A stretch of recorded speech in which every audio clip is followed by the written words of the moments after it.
Bonjour mesdames, messieurs, je suis le professeur Normand Cornette, critique d'art, commissaire et spécialiste des rapports entre l'esthétique et la spiritualité, donc les beaux-arts et la spiritualité, en présence de l'artiste peintre Hélène Goulet, qui a une exposition solo à la Maison des Gouverneurs, à Sorel, Tracy, du 15 février au 2 avril 2025, dont le titre est « En hiver chromatique ». Alors, Hélène Goulet, vous travaillez toutes les formes, toutes les grandeurs, tous les formats. Ici, on est devant un grand format. Montrouge 17 et de l'année 2017. En sémiologie, on parle du structuralisme, de la structure des mots, des langages, des langues. J'ai l'impression, quand je regarde Montrouge 17, qu'il y a une charpente dans cette toile, qu'il y a une structure. Et j'aimerais bien savoir, quand vous travaillez en grand format, qu'est-ce qui détermine les limites, les frontières, les formes? Parce qu'on voit que vous avez créé des formes différentes à l'intérieur d'un seul et même plan pictural. Comme si vous vouliez les juxtaposer ou encore créer des microcosmes dans un seul et même tableau. Alors, d'où vient la structure, voire le structuralisme, la charpente de cette œuvre, Montrouge 17 de l'année 2017? Oh là là, ça vient de loin un peu à cause des formes très droites, bien taillées, là, hein, des rectangles ou des carrés. J'ai appris à travailler avec du ruban gommé qui n'est pas très sensible comme le trait de la main, bien sûr, mais qui a une autre qualité, n'est-ce pas? Et dans les années 60, ça fleurissait, ça, tant aux États-Unis qu'au Canada, au Québec, ou peut-être aussi ailleurs. Et on faisait des formes plus structurées, plus fortes, et peut-être juste des formes comme ça même. Mais moi, c'était pas mon intention d'en mettre trop, mais je trouvais que ça donnait une force d'arriver avec soit une bande verticale qui donne de la vitalité dans la forme et dans les teintes et les couleurs, avec l'horizontalité qui est peut-être plus importante. Donc ça faisait un jeu de contraste, un jeu de dynamique. Et je voulais garder le tracé de la main levée, c'est plus sensible, c'est plus artisanal, avec les qualités, que ça contient. C'est plus libre, c'est plus en mouvement. Alors, comme toujours, je commence avec le cœur de l'image et c'était le thème des surfaces d'eau, des surfaces. Ce qui m'alimente, c'est le Grand Saint-Laurent. Puis je suis née à Québec, puis on allait à Lévis en prenant le traversier, puis on était sur le grand fleuve, sur la terrasse, près du château. La petite rivière, je ne sais pas si c'était Beau-Rivage ou je ne sais trop, quand j'étais jeune, à la campagne, pendant quelques étés seulement, on allait, on avait un petit chalet en Beauce. Et puis, on allait, on est en campagne, il y avait de grands champs, des vallons. Et pour moi, c'était un terrain de jeu. Et la rivière, que c'était beau. Et j'adorais aller j'étais beaucoup à l'eau, mais avec surveillance, mais autant que je pouvais. Donc, c'était le milieu tellement épanouissant pour moi. C'est apaisant, ça apporte des couleurs, ça apporte des formes, Alors, ça m'habite depuis longtemps, voyez-vous, 4, 5, 6 ans là-bas. Alors, là, bien, j'étais en Outaouais quand j'ai fait ma série Montrouge.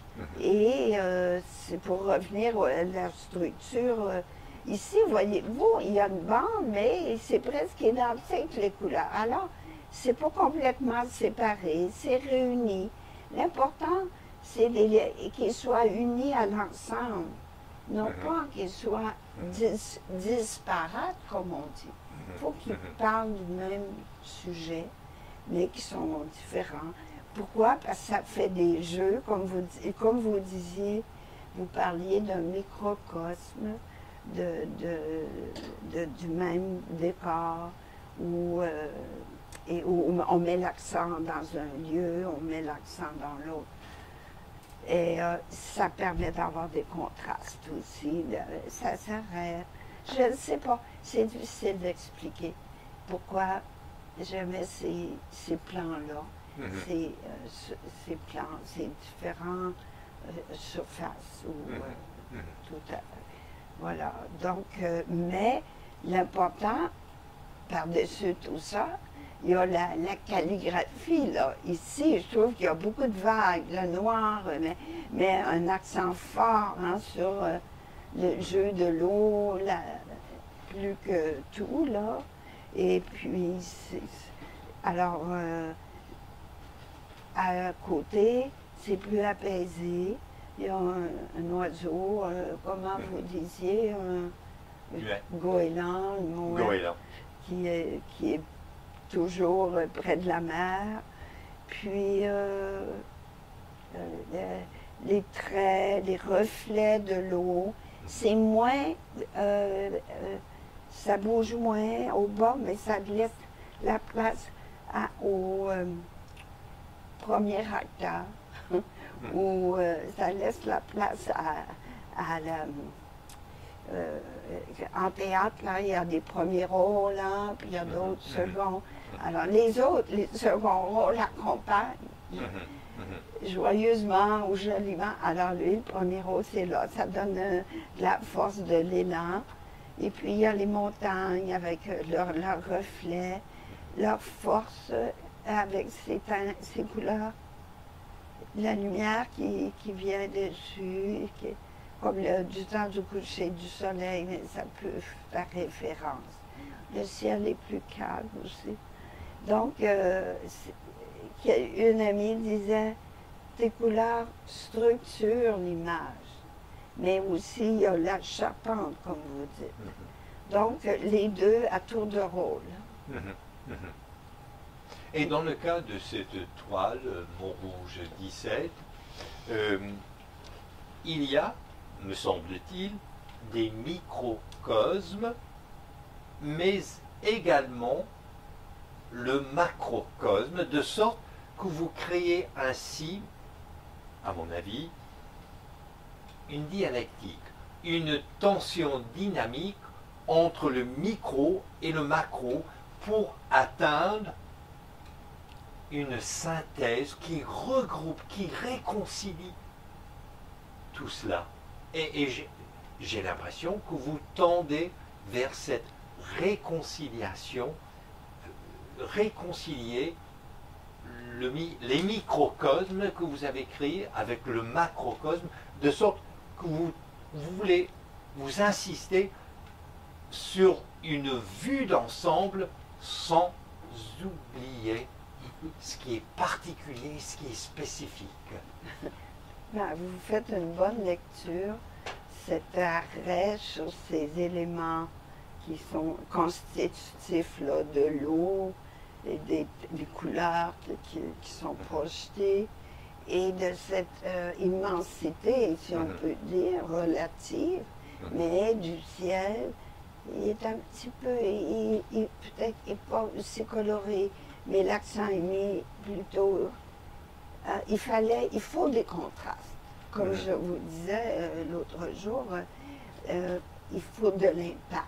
Pour un tableau, il faut qu'il nous parle, puis qu'il mette de l'avant les choses qui donnent, qui donnent l'élan, mais qui donnent aussi un peu